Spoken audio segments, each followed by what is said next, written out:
School শেষ করে বাড়ি ফিরছিল সায়ান। দিনটা ছিল একটু ক্লান্তিকর। সে শুধু দ্রুত বাসায় গিয়ে বিশ্রাম নিতে চাইছিল। হঠাৎ রাস্তার পাশে সে কিছু টাকা পড়ে থাকতে দেখল।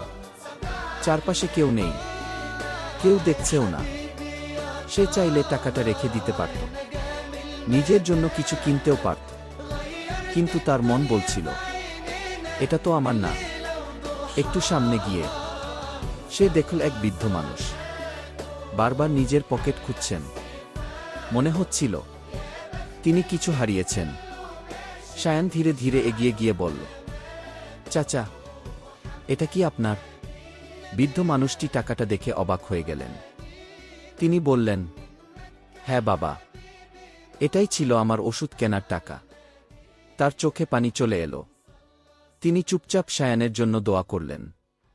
সায়ান কিছু না বলে, শুধু মুচকি হেসে চলে গেল। কখনো কখনো ছোট একটা সততাই কারও বড় কষ্ট দূর